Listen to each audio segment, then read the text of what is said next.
At this point in time, just 39 days into Joe Biden's presidency, we still have no idea whether he will seek a second term. Biden's aides have stated that he will not create a re-election committee until after the 2022 midterms. But even if he chooses not to run, Vice President Kamala Harris's chances at the White House, and arguably those of any possible 2024 Democratic presidential nominee, would be highly dependent upon the success or failure of Biden's presidency, not as concluded by historians, other politicians, or the media, but by the public.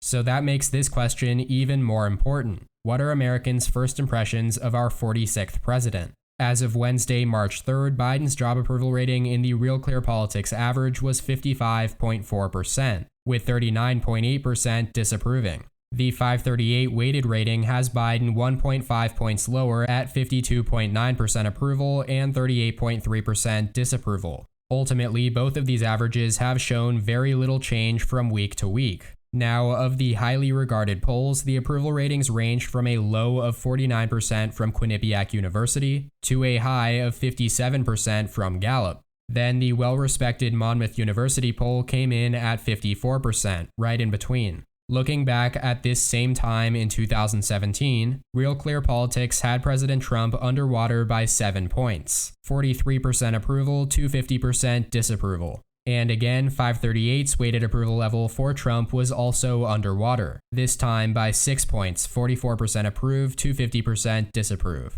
And stepping back in history a bit further, using Gallup as a guide, as it is the only pollster with decades of historical data, Biden's 56 and 57% approvals thus far in 2 Gallup polls are a bit lower than the 57 and 62% approval levels that George W. Bush held at this point, and lower still than Barack Obama's 64 and 67%. Finally, Bill Clinton had a somewhat wider range at 51 and 59%.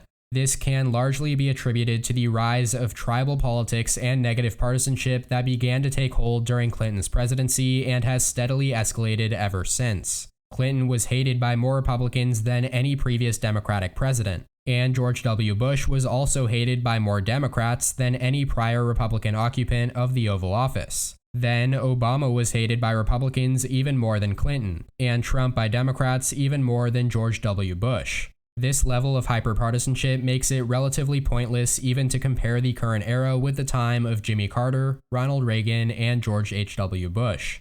Nonetheless, Donald Trump's numbers do still stick out. It took George W. Bush 1,205 days before his Gallup disapproval rating ever hit 50%. It took Barack Obama 572 days and Clinton 150 days.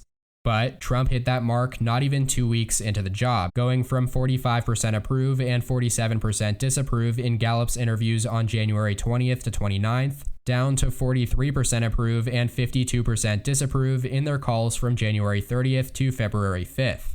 Now, obviously, we have no idea where Biden's approval and disapproval are heading, but he is at least starting off on a different trajectory than Trump. Focusing specifically on Gallup's interviewing, however, Biden's 12% approval and 88% disapproval among Republicans versus 96% approval and 4% disapproval among Democrats suggests that tribalism is alive and well. Thus, one key number to watch is his approval rating among independents. Thus far, 53% approve of Biden's performance compared to 37% who do not.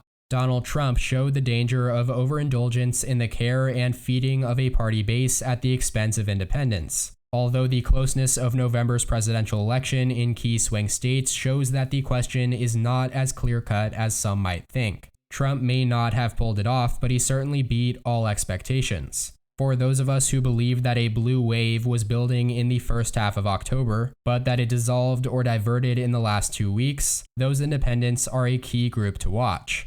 It could be, and plenty of data backs this up, that 2 years of talk about democratic socialism, defunding the police, abolishing ICE, the Green New Deal, and Medicare for All, in the ears of independents and any other undecided or swing voters, kept that blue wave from materializing. Instead of Republicans getting hit hard, it was independents getting cold feet that turned an election from not that close to much tighter than expected, resulting in a lot of surprised election pundits and experts.